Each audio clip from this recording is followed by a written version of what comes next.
This is Pet Life Radio. Let's talk pets.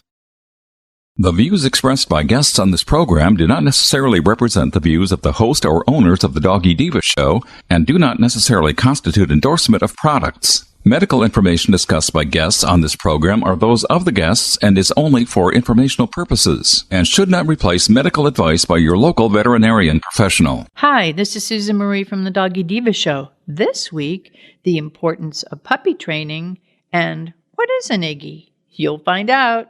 That's what's on our show this week. Let's get started. Hey, did you hear that? What is that? It's the bark heard round the world. The Doggy Diva show. Here's national award-winning author and animal advocate, Susan Marie.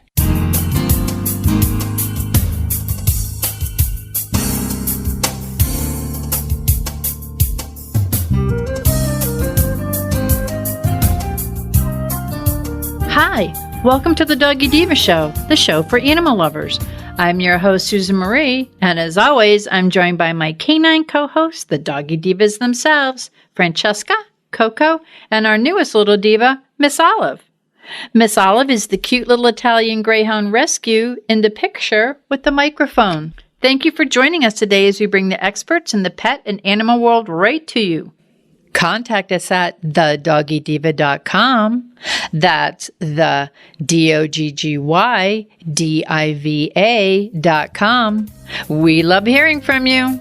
So go grab a cup of coffee and your pet's favorite treat, and we'll be back in just a moment. Molly, here's your dinner. Zeus, that's not your food. Don't let that happen to your precious cat. Elevate your cat's eating experience with the Cat Tree Tray. The Cat Tree Tray keeps your cat's food off the floor and conveniently located on the cat tree. It's the perfect way to eat. It's a beautiful wrought iron tray that easily attaches to your cat tree and keeps dogs and other critters out of your cat's dish. A must for multi-pet households. There's a 6-inch tray for large bowls and a 4-inch tray for smaller bowls. Purchase your Cat Tree Tray today.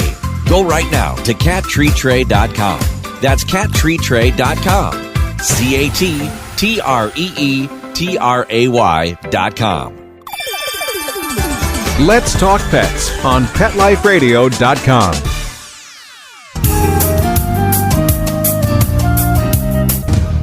Welcome back, everyone, to the Doggy Diva show. I'm here with Monica Leighton, president of Professional Pet Sitting. And for those of you that may be adopting puppies or bringing puppies into your life, one of the first things that I think that we should be aware of is how we train them or what to train them or the importance of training them.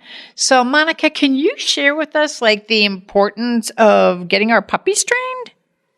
Absolutely. So, as a puppy, they are completely moldable at that age. So it is the key time to start training. And so many pets, unfortunately, that do not get that time and that training aspect end up being the dogs that are getting rehomed or ending up in shelters or just too much for that particular owner to handle. And tell people that training is literally worth its weight in gold, because if you get them young and you train them, that will be a lifetime of a well-mannered, well-socialized, great foundation for a relationship with your pet. So to start, all dogs benefit from learning and practicing daily. So if you could carve out any time, especially when they're young, to even 5-10 minutes a day, keeping it interactive, keeping it fun. If you are stressed on that particular day, it will not go well trying to do the dog, so skip it. You know what I'm saying? Be in a good state of mind to be positive and really work with that pet, because dogs are so sensitive to our emotional states. So it's keeping it fun, keeping it interactive with that happy praise and the treats, and they will quickly learn how to pick up on what you're doing. Because if it isn't going well, or they're not understanding, or you're getting frustrated, they're going to pick up on that stress. And then sometimes what you're telling them to do, they will see as a stressful thing, like you don't want them to do it. And that can confuse them even more when they're trying to learn new things. So just basic, teaching the fundamentals to your pet, house training. I always try to tell people to have some kind of verbal cue. Like in our house, it's go potty. So anytime, they go out, it's go potty. They need the words go potty. They know what it is. You say it over and over when they do it. When the pets actually go outside and go potty, I'll tell them their specific name. Good girl, Olive. Good go potty. So that way they learn that good girl, go potty. They know what it means when it's repeated over and over and over, and reinforced with positive treats. In our house, we usually just pick one treat that they really like, and we only use that treat during training time. So they know they only get that special treat when they're thinking and focusing and really, doing a good job at what they're supposed to be learning. Of course, when they're young, if you're home with them and everything for amount of time, take them out on a schedule and as often as possible. If you can get them out even once an hour, like every hour on the hour, just take them out. So that way they don't have a chance to have accidents in the house. And as soon as they go potty, great, good job, use the name, use the treat, lots of happy praise every time they do it. And then they'll start, corresponding that go potty word. So that way, when you're outside and you can tell them go potty, they know what you want them to do. Using the name recognition is a lot as far as a happy tone, praising. When they use your name, when they use their name with that command, it heightens their attention because they hear their name, they get excited. And when they do good and they hear their name and that good dog, Olive, or good dog, whatever your pet's name is, that reinforces that positive tone and it draws their attention to that positivity, which they're going to want to have again and again and again. So they're going to want to keep doing that good behavior. So definitely recalling it as much as possible. Basic commands with your dog are definitely where you want to start. Sitting, a sit for a dog is very important. A come for your dog is very important. Those are things, your pet ever gets away from you. If you have a dog that verbally knows the come command, getting them to retrieve instead of taking off can be huge. Another dog is walking down the road and if they're too curious and getting overly excited or pulling at the leash or getting aggressive, knowing a good sit is a great way to break all those commands. So I definitely, recommend your come and your sit being things that you work with puppies from the beginning. And also doing playtime, not just with commands, but little tug of wars, little retrieves, things like that, to where you're teaching your dog to interact with you, but it's fun interaction and not just all about teaching.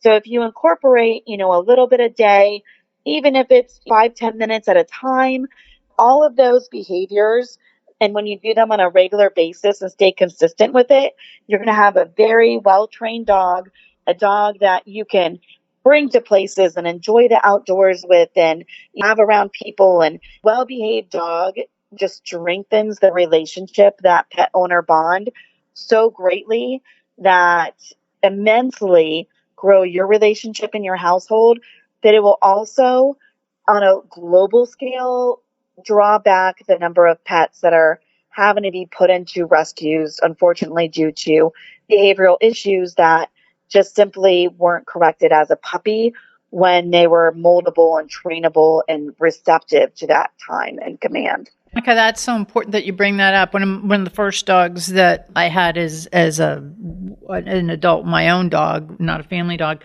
I had got because I was volunteering in an animal shelter, and this dog, it was a beautiful golden retriever, kept coming back. They're the boomerang dog. And all it took was, it was not aggressive, but it was hard for them to adopt it out. It would always come back. And we just gave it some basic guideline. I did guideline train, just the basics, like you're saying, sit, come, down, stay, just basic training, learned it very quickly. And I ended up adopting it and keeping it. But I mean, it was the best dog. And all it needs, like you said, they just need a little bit of guidance, a little bit of positive reinforcement. And it's not really hard. Like even with Sophie, when I got Sophie, the reason why no one took her was because the person said, oh, we have to tie her up outside. They used to tie her to a tree because they said she wasn't we can't potty train her. Well, when I had her within 48 hours. She was 100% potty trained. So not even 48 hours. But it depends on the way you train them, the amount of time you put into it. That's why it's so important, what it is you're saying, the importance of training, whether it be puppies or even dogs if you rescue one. The amount of time you invest in that, there's less dogs that go back to the shelters. Absolutely. And it's doing things that way. I mean, nobody goes into taking a dog into their home and does it because they want to give it up later or because they want to deal with an unruly dog. That's never anybody's intention when they get a dog. But sometimes people don't realize the time commitment that goes into it, or they don't realize the importance of spending that time immediately working on training and building that relationship to where then things escalate, they get out of control, and then it becomes too much to handle. So when people know the importance, the absolute vital importance of getting a pet trained right from the beginning, and also if it's an older dog, when they get into their home, establishing that routine, establishing those expectations almost for your pet, and teaching them and giving that good praise and giving that love and giving that rewards all in a positive manner, they respond to that so much that even an older dog can pick up on new cues. Absolutely. And again, it's the time that you invest in spending with them. You can't get a dog and expect to just bring it into your home and have them adapt because they're a family member. They need to know how the households run, what's expected of them. They don't know. They're just coming in and going, okay, so there's an investment in time in training, and there's an investment in time in you just being with them. So this is so important, whether it be a puppy or an adult dog. So absolutely. Well, Monica, this is great information, very helpful. So I thank you very much. And I hope that everyone considers now, you can, and it's easy. You can learn online. There's a lot of things out there where you could just learn how to train your dog or take them to somewhere where there's obedience training, basic obedience training. Absolutely. A lot of people out there, they'll be like, okay, well, I got the sit or I got the calm, but I'm having a really hard time with this. Or all of a sudden we've got a new behavior that I'm not quite sure how to correct. There's so many trainers. Just look in your area, ask around your veterinarian if they have a good recommendation of people that they've worked with that know they do good jobs. But trainer, that they're educated for that. They are a good source of information because oftentimes consulting a trainer is not about just, okay, here's my dog, fix this problem. It's about having that trainer educate you on what you need to do to stop that problem in your home. Because the work has to be there. A trainer can teach your dog something, but if you don't know how to, get that command from your dog, they can come home and be like, what do you mean? This is not how I learned it. So it's a lot of educating to the pet owner as to changes or routines or signals. Pets give a lot of signals, but we sometimes don't know how to understand those signals. Sometimes we have no idea our pet is signaling us in some kind of way, whether it be their tail, their hair, their ears, their eyes. There's different signals that pets can give that we're not all 100% educated on. And your pet could be signaling something and you have no clue what they're trying to tell you. So working with a trainer to kind of identify new issues is great too. And it's not just, oh my gosh, the puppy class is not going over aggression this week, but I have this issue now. Contact a trainer and do an individual session. There's trainers that can come out to your house and, they can work on your specific things. Very helpful and very necessary. So, Monica, as always, I thank you. Another great tip, great information. Thanks, and you have a great week. Thank you. You too. We'll be back in just a minute. Hello, everyone. Susan Marie and Miss Olive here to introduce Miss Olive's third book in the Doggy Diva Diaries, the trilogy of heartwarming and inspirational stories about Miss Olive, a lonely little rescue pup hoping to find her forever family and friends and a life filled with love.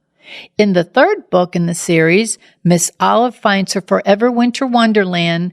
Miss Olive wonders about the true meaning of the holidays, and she discovers that the greatest gift of all is the joy of giving and sharing love and kindness with her forever family and friends.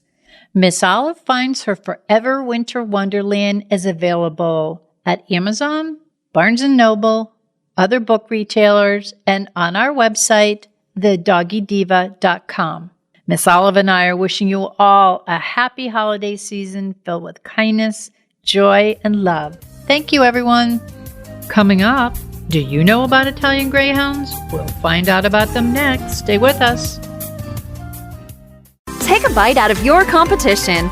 Advertise your business with an ad in Pet Life Radio podcasts and radio shows. There is no other pet-related media that is as large and reaches more pet parents and pet lovers than Pet Life Radio.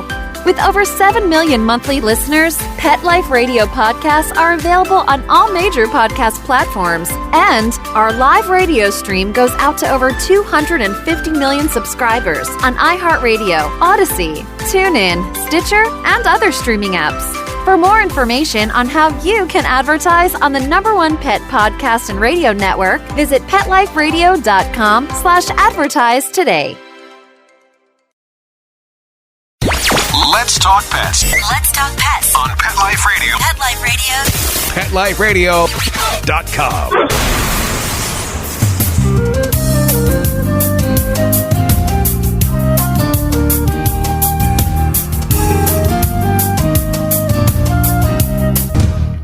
Welcome back, everyone, to the Doggy Diva Show. Italian Greyhound Rescue Gulf Coast is a volunteer-run regional rescue which is operated under the umbrella of the National 501c3 Italian Greyhound Rescue Foundation. They save and rehome Italian Greyhounds throughout the states of Florida, Alabama, Mississippi, and Louisiana. Formed by a group of volunteers who are breed enthusiasts and who choose to give their time and heart to save Italian Greyhounds in need, they have grown from only 5 Florida volunteers in 2010 to over 75 volunteers and now cover 4 states. We are so honored to have with us today the representative in Florida, but I think she's everywhere else too, Annemarie Burgess with Joey Superstar, her little Italian Greyhound, and Olive's foster brother. Yeah, hi, Sue. Hi, so good to have you back. I know, finally. I know. With all this COVID, we usually catch up every year, and it's been almost 2 years. I know, it's been way too long. No, this is so exciting.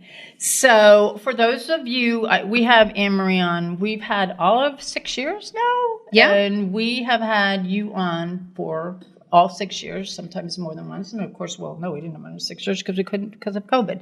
But for those who may not be familiar with you, could you just tell them a little bit about yourself and also tell them a little about the breed, the Italian Greyhound? Yeah, so I got my first Italian Greyhound, Nico. Actually, this was 2021. It was 20 years ago. And so that was my first introduction to the breed. I actually didn't even know they existed before I happened upon him. And I just always wanted a really affectionate Velcro dog that would follow me everywhere. I grew up watching Lassie reruns, and none of our dogs were like that. They were all rescue dogs, but they were all more independent. And I got him, and he was just literally everything I had ever dreamed about in a dog.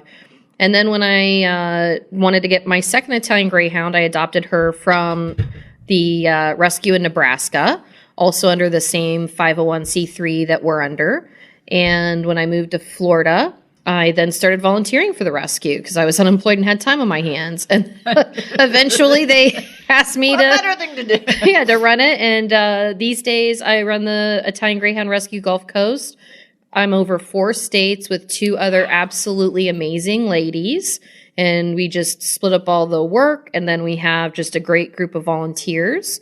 So for people that aren't familiar with Italian Greyhounds, they are not Whippets. They are the smallest one. Every time people see Italian Greyhounds, they always go, "Is that a Whippet?" Which is funny because Whippets don't seem to be as common in Florida as Italian Greyhounds are.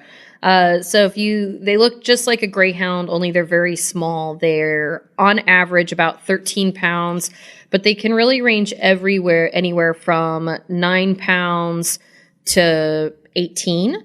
You will see them on occasion larger than 18 pounds. And I actually have an Italian Greyhound home right now, and she is 5 pounds. Her name's Tiny Dancer. So they shouldn't be bred that small, but every once in a while you'll come upon one that's very, very little. And how is Tiny doing? I know that she had a little surgery. She was actually going to be here with Joey, and she had a little surgery. Yeah. So Tiny has, there's a genetic condition where the lens in the eye will luxate in this breed. And when that happens, you can go to an ophthalmologist and they can try and manipulate the lens to the back of the eye. If they're unsuccessful doing it, what happens is that lens luxation causes glaucoma in the eye because the ocular fluid isn't regulating properly. And so the eye will get bigger and it can cause headaches and be very, very painful. In that type of glaucoma, because it's being caused by a physical abnormality in the eye, you have to remove the eye, and that's called an enucleation. So she had an enucleation of the eye on Monday, and actually she is almost back to normal this morning. Just 6 days later, she was running around, wagging her tail, starting to do her little loops again. She likes to do loops when she's excited. And she's got a little cone on that looks like a donut. It's adorable. So she's doing really good. She's completely blind now, but, you know, dogs are very, very resilient. They are, yep. I have Francesca at home. She's 16. She's an Italian Greyhound. She is almost totally blind, but she's fine. But we adapt to things. We got little taps, like tap on the nose means something. The tap on the behind, little tap on the behind means something. Tap on the leg means something. So she knows it's either to eat, go out, or go to bed. Yep. So she's like, she's fine. It's like we have to adapt to them. So, but little tiny dancer. Yeah, she's so cute. Yeah, I have my one Italian Greyhound, Amelia, at home. She's very old now, and she just started losing her hearing, but her sight is okay. She can see like very large hand movements. So she's been learning hand movements for eat, come inside, go out, stuff like that, and that's been helping her out. Well, that's with all, because All's 14. So she's her vision's going a little bit and her hearing's going a little bit. Of course, whenever I go near the treats, she seems to like them alive. But yeah, so we do like the same little things with her so that she's pretty, I mean, they adapt and we have to adapt to them. Speaking of that, and I just had someone yesterday, we were out and we had Olive, and of course I have her in her little carrier and she pokes her little nose out and everybody like loves her. And they always say to me, now are they like wild? Do they like run around a lot? Are they like a terrier? And I go, not so much. But what are their personalities like? So once they get older and calm down, you know, they're actually quite the opposite. They do get the zoomies from time to time where they want to run and run, but that might only happen a few times a day. Some Italian Greyhounds are more playful than others. Quite often there's a lot of sleeping under covers or in snuggle sacks. They like to sleep under things. They like to be with their people. So if you're on the couch, they want to be with you. If you're in the house, they want to be with you. When they're young puppies, I always tell people for your first Italian Greyhound, maybe see if you can get an adult, unless you're a very young person or you just have a lot of energy and a lot of time, because Italian Greyhound puppies, you never know what you can get. And there's a very good probability you could get a puppy that just has energy for days and never calms down. And they just run and run and run and they're crazy. But once they get a little bit older, about 3 years old or so, they grow up and they just want to be with their people. So like Tiny, during the pandemic, I went from working in an office to working from home, and I foster dogs, and then I have my own Italian Greyhounds. And so the dogs during the day, I can have meetings on Zoom. They would be great. They're just sleeping in their beds, so well behaved. And Tiny started doing this thing where she would wait till I was in a Zoom meeting and she'd go and start waking the dogs up by like popping them on the face with her paw or barking at them. And then she'd get all the dogs barking. So I didn't know what to do. So I got a squirt water bottle. So I'd like have the squirt water bottle and I'd squirt.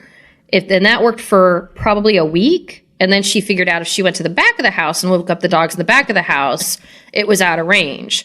So one day I had like 6 hours of meetings. So I just grabbed a dog bed and I stuck it on top of my desk with a blanket and I popped her little butt in there. And I said, you're just going to be on the desk. And she was perfectly well behaved all day long, perfectly content. And the next day when I went to sit at my desk, she came up and started like tapping me on the foot. Get my bed up there. Get my bed. And so for since the beginning of the pandemic, probably only a few months into the pandemic, when I'm working, she is in her dog bed, and that's where she wants to be. And she's perfectly well behaved. She just wants to be near me. And then I have other dog beds on the floor, and a lot of the dogs want to be there in those dog beds. They just want to be near you. That's their personality. You know, Annemarie, I got to tell you something. I had Zoom calls, and the first one, I had them, and they're sound asleep. And I'm going, oh, okay, I'm in this other room. They'll never even hear me. Mm-hmm. And all of a sudden, I have Francesca come over, then I have Coco come over, and then Olive's like talking, and I go, oh my goodness. So I literally had to say, could you excuse me for a minute? And the only way I could stop it, I had to bring all of their beds in, and they were all laying around my feet at my desk, and then they were all happy. They went all back to sleep. So what I did is, before I did any Zoom call like you, I just said, I just might as well bring the beds in, put them at my feet. No one's going to see them. Yep. So I put all their beds at my feet. They came in, laid down, and they were just fine. But I mean, I was thinking, I wonder how many people knew when they were on Zoom calls with me or with you or with a lot of pet parents that their pets were like right around their feet or on the other side of the desk. Yeah, no, it's so funny. Like, I was on a Zoom meeting the other day, and this lady has a big dog. I'm not sure if it was like a Great Dane mix, and the dog started barking. She goes, oh my God, I'm so sorry. I'm like, it's okay. I have dogs. She goes, oh, how many dogs do you have? And I said, well, today I have 10 in my house. What? I haven't heard a peep out of them. And I said, because my dogs are better than your dogs. No, I'm joking. But people, think how many people I've talked to, and they don't even know what's going on at my feet. I know, it's so funny because they can only see just from the neck up. Yep. And it's the perfect background, and everything's perfect. And I go, if you only know what was going on below here. But yes, you got Olive. I was going, hey, Ma, I was really good, so I just have to be next to you. Yeah. So now, speaking of their energy level, people, and I don't know whether because they're so streamlined, or people will sometimes say, oh, those little greyhounds. People get them and think maybe they could be my exercise buddy and jog. How are they like for exercise and jogging? So they're great for walks, like very long walks. I can go for I do long walks all the time. I will walk from my house all the way to downtown St. Petersburg. Wow. You know, so long walks, you can even do, 5-mile walk with these Italian Greyhounds. They're fine for that. As long as, obviously down south, we've got to worry about temperature and the heat coming off the pavement and stuff like that, So in good temperatures, normal weather conditions, walks are great. Very, very short jogs, like maybe quarter of a mile to half a mile is good. They're not running dogs. So they're sprinters, but they can't keep up running for long distances. And that can actually create health issues for them later on in life with arthritis and stuff like that. So they're sprinters. They're not like they'll sprint and get the zoomies and run around for maybe 10 minutes or at the dog park. That will be an occasional situation where they're running on and off, but they're not a daily jogging dog. But there's still, it's for someone looking for a lifestyle partner. I mean, they love walks. I mean, mine love walks. I mean, Olive goes in a carriage. She's a little carriage, but she wants to see what's going on in the hood. She looking around the neighborhood going, okay, I know that dog. I know that dog. Because none of us know the pet parents' names, but we all know the dog's names. Oh, yeah. And then I have my other two that, just sprint along with us, even though Franny's a little elderly. She likes the walk, and we'll go on a little walk and then go home. But they love it. Yeah, no, they love going on walks. They love going out with their pet parents. I actually just recently invested in a carriage for some of my older dogs as well because they love going out on those walks. But, sometimes when they get older and they have arthritis, they can't do it. They can't even do more than, 3 or 4 blocks. So walks are just great. They love being out downtown. I mean, I take them everywhere with me. If you train, the biggest thing about Italian Greyhounds is they can go with you and go anywhere and do anything with you, as long as you just have to train them to be well behaved, which for the most part is just don't bark at other dogs and don't bark at people. Yeah. They're very well behaved kids. You just have to teach them, watch the barking with some of them. A lot of them aren't inclined to bark at other people and dogs, but every once in a while there will be an Italian Greyhound that's a little barky. Well, we know that Joey Superstar is a legend in St. Pete. And Joey does the bar and the club circuit. And yes, he does. He's like very visual and he cons. Yeah, I take him to Ferg's. It's football season right now. And Joey and I are big Browns fan. The entire Burgess pack. We all love the Browns. And so he goes with me to Ferg's when I can go to Ferg's to catch a game, and we get wings and we eat wings together, and I bring his little red cup and he gets to have like half of a ounce of beer, and he really likes that. Because he's like one of the guys. He's Joey Superstar. He He's is. I'm here to watch the football game, guys. Mo! Yeah, I pull out the Browns hat or the Browns jersey, and he goes berserk because he's like, I'm going to get my beer. I'm going to get my wings. It's Beer and Wings Day. Let's go do this. I love it. And everybody always loves them. People from all over the country, you know, if they want to watch sports and they happen to be in St. Petersburg, of course they're going to Ferg. So everybody's always taking pictures of him and stuff. I've seen many pictures of him, and he loves it. Look, he knows what we're talking about. Yeah. He's like going, yes. We should watch it. We don't want his head to get too big. I know. It's like he's going, it's all about me. It's all about me.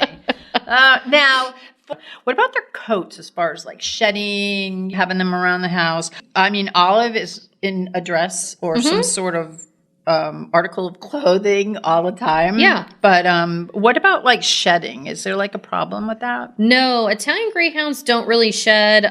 If they have white Italian Greyhounds tend to shed more, or if they have thicker white hair around their neck, then that might shed a little more.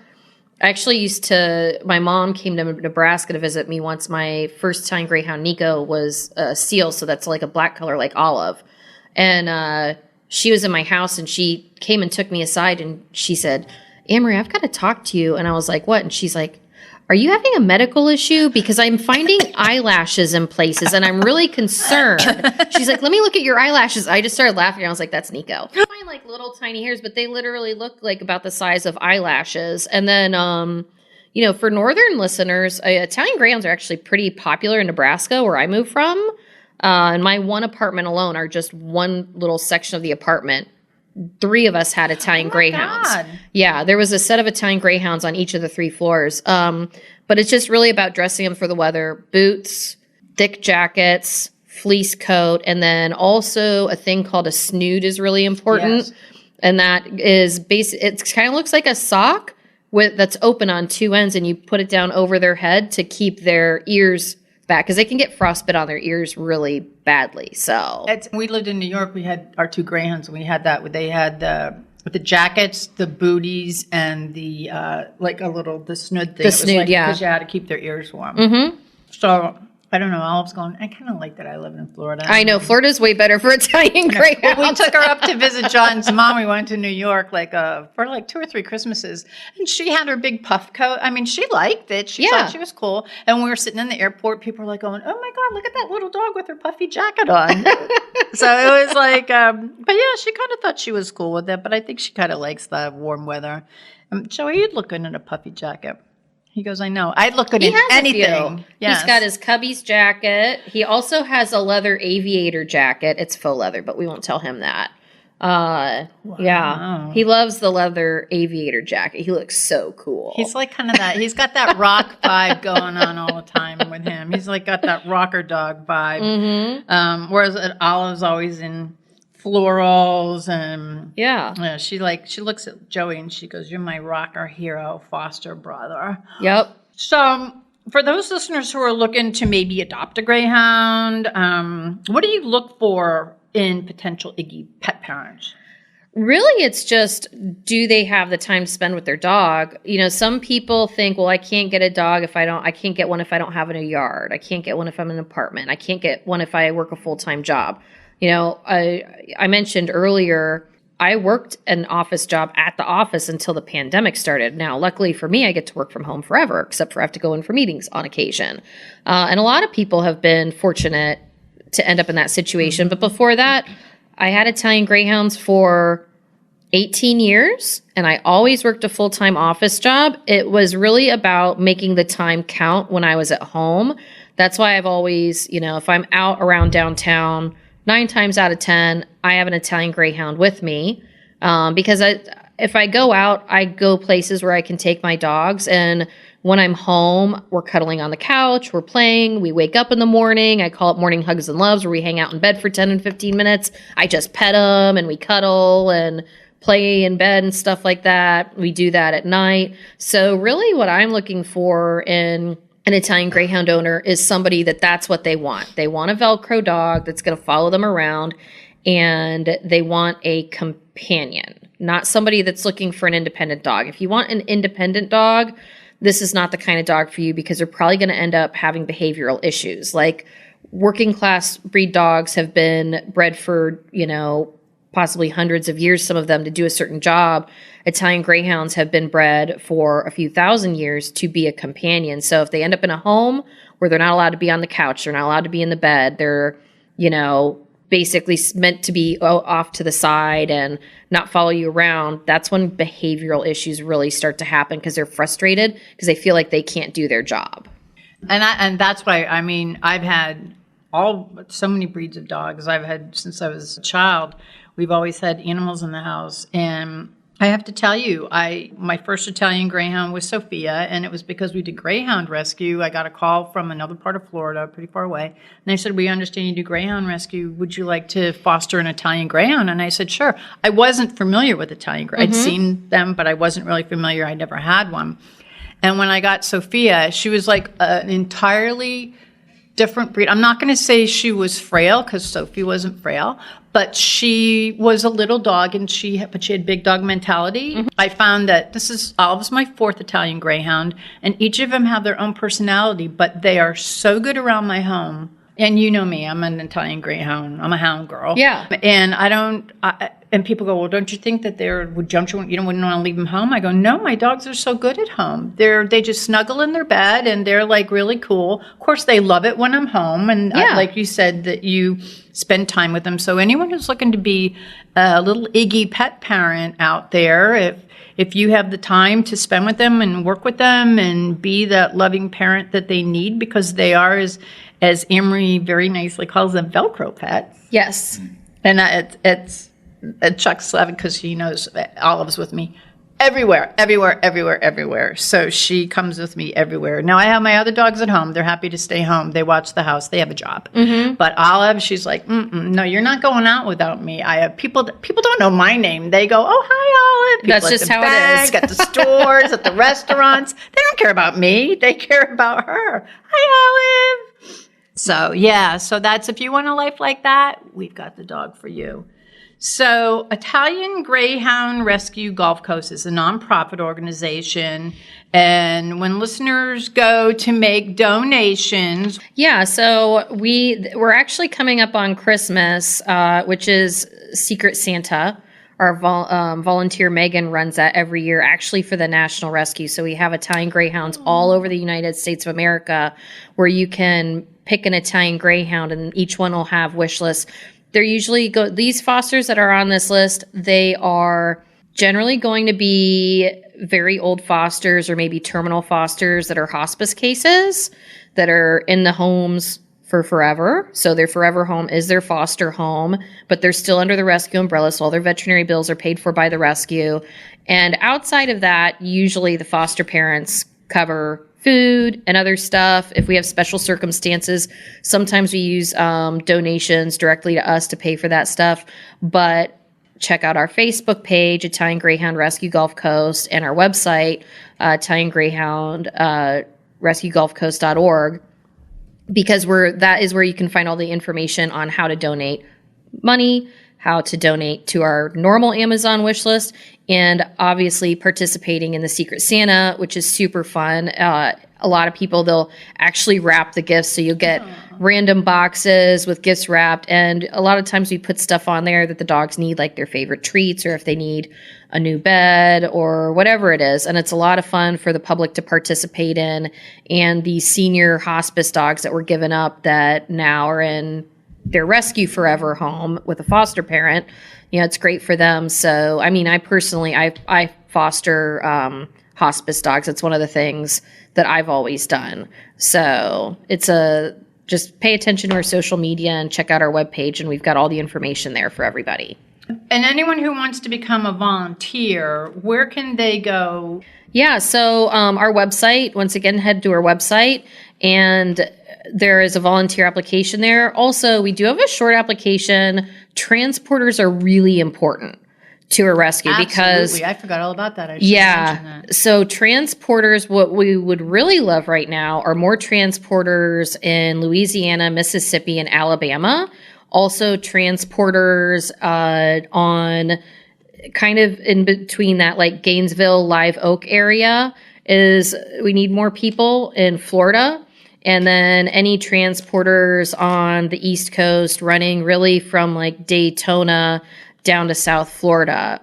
We haven't been calling our transporters a lot because during the pandemic, people have been adopting and not giving up their dogs. Yeah. We're running into the holidays. This is our busiest time of the year where people surrender more dogs. There are also a lot more rescues in Florida than there used to be. So we don't personally get in as many fosters as we do, but often when we get in a foster dog in those states a little further north, we end up transporting them down to Tampa Bay or the Panhandle, particularly if they have like any major medical conditions or anything like that. And then sometimes when we get dogs with broken legs, we're transporting them up to our orthopedic surgeon in Virginia, who's worked with the rescue for decades. So that transport going up through those states and on the Gulf Coast of rescue is really important. So we would love to have more transporters. That's great. You know, I had a guest on here not too long ago, and he started flying dogs all along the East Coast. I've got to hook you up with him.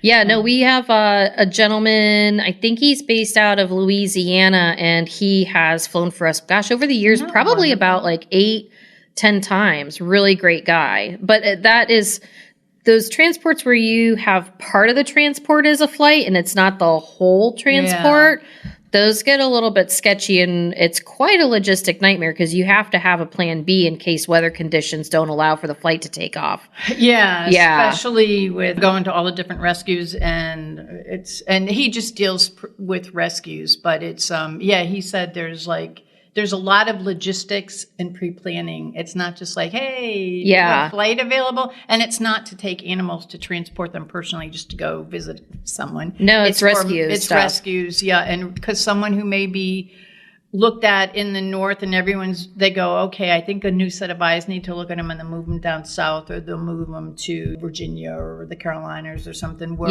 another rescue organization may be able to get them seen by other people. So that's very important. So the transport's very important. And also for people who are looking to adopt, how do they go about doing that?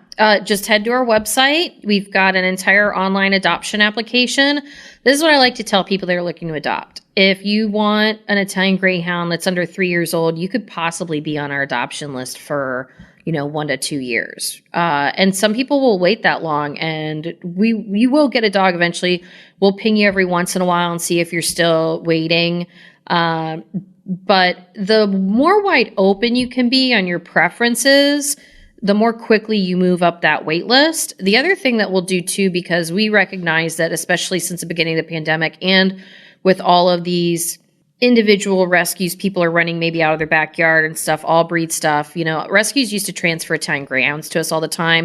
It seems like the last few years, some rescues, they don't want to transfer dogs, and it doesn't matter what breed it is. And also they can use that to kind of promote their rescue getting in fancy breeds from time to time. So they have a lot of different reasons why they won't. But if you're on our approved adopt list and you see an Italian Greyhound with another rescue, you can reach out to us and we'll give you a reference. We'll forward your application. We'll forward your home visit report, and we'll forward your reference checks to that other rescue and hopefully help you get that Italian Greyhound. So it's, we like to work with our adopters because we recognize it might take a while to get a dog. But, if you're open to seniors, if you're open to special needs, if you're open to bonded pairs, the more wide open you are and the less specific you are, then the faster you move up on our wait list when we have dogs available, because we'll call you up. That's so great. And it's so good to know that you work with potential pet parents, because if they want to get an Italian Greyhound and if they do see it, that's great to know that you work with them in that way. Well, I'm so happy that you adopted Olive out to us because she's changed our life. And I want to thank you for being our guest today. And thank you for sharing such great information about these little Iggies. And thank you for bringing Olive into our lives. I mean, she's on my lap. She's changed our life forever. She's like a part of she's my little heart dog. And anybody who sees me sees her. But I thank you for doing that, Annemarie, because you changed. I'll never forget the day you came over. It's like a day that for you remember things in your life. There's certain things you remember. And I remember you being at the door, and I remember you, and Olive came like right into my arms, and we were sitting together on the couch, and That we were was both a perfect crying. match. Like Oh my God. I was like, I'm crying right now. I know, my eyes are all welling up. We were like, and it was just so wonderful. And she's like never left my arms since. She's just, perfect. Yeah, it's just, I have to thank you. And that's what's so good about what you do, because you match the pet family to the little fur kid so well. This was a perfect match for us, and I know that you've done it with other people, and I thank you so much for what you do. You've changed so many of our lives by bringing these beautiful little creatures into our life. And I wanted to give a shout out to Bill Jack Foods, because they asked me, they were very kind, and asked me who the rescue was where we adopted Olive from. They're guests on our show frequently. And of course I said it was you. Yeah. And they said, well, could we have an address? We'd like to send them a donations of some treats. And I go, sure. I thought it was going to be like a couple of, They sent so many treats. That's so wonderful. No, they sent like so many treats. I was calling my volunteers at the time, and they're like, you know, some of them took the treats, but they sent so many. I actually called up my friend Scott. He's a director over at Pet Pal Animal Shelter. They're a rescue shelter. Like, they rescue dogs off kill lists and stuff like that.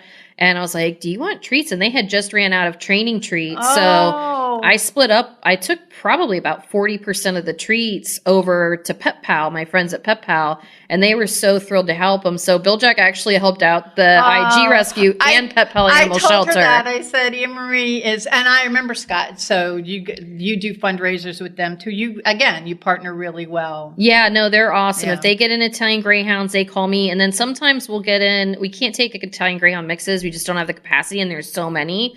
So if I get somebody really in need, then I'll coordinate with Pet Pal, and sometimes they'll take the Italian Greyhound mixes. They're just wonderful. It's a wonderful shelter. Yeah, it is, and they do so much good in the community too. But I wanted to just give a shout out to Kim and at Beljack, because they certainly do walk the walk and talk the talk, and forever thankful for them doing that. I had no idea they were going to do it. That was so wonderful, and Absolutely. I'm so glad it positively impacted so many dogs' lives. It was great.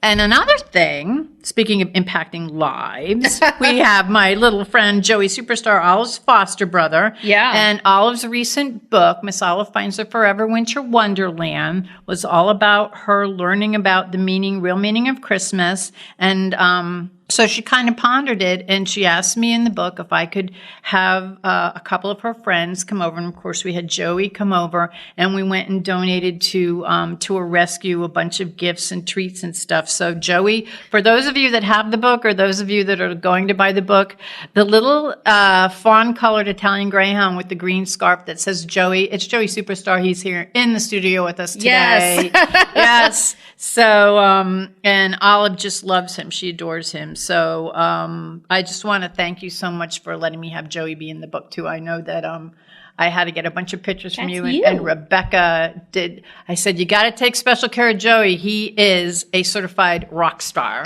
So she gave him that rock star quality. He had little green booties on. Look at he's going, yes. Yeah, he just like popped his head up, and he's like, they're talking about me. What's up? I'm in a book. I'm a superstar.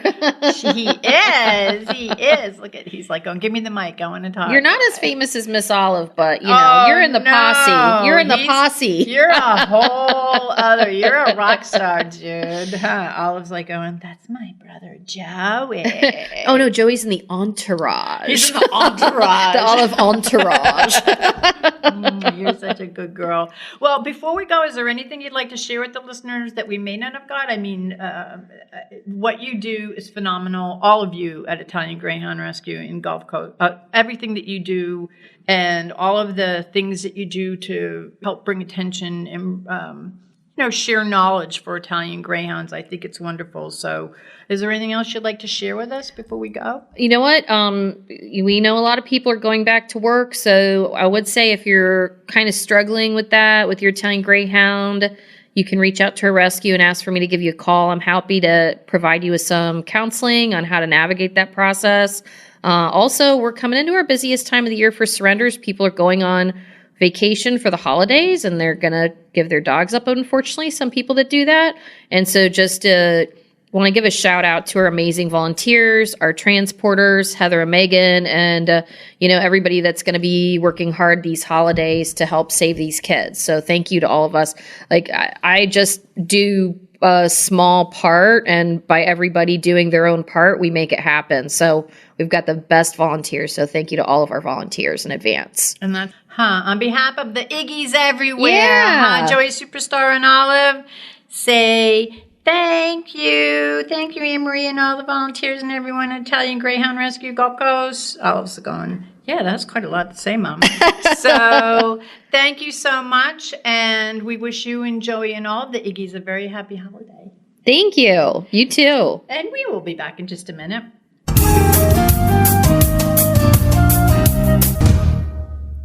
We would like to thank our guests this week, and also, as our Doggy Divas always say, please love your pets because they love you unconditionally. And please remember to adopt, foster, spay, neuter, and microchip. And as always, please have a great Diva week, everyone. That's all for this episode of The Doggy Diva Show. To find out more, go to our website, thedoggydiva.com. Also, find us on our Facebook page, The Doggy Diva Show, and tell your fellow dog lovers about it. Don't miss Susan Marie, Miss Olive, and the Doggy Divas right here for the next episode. See you again soon.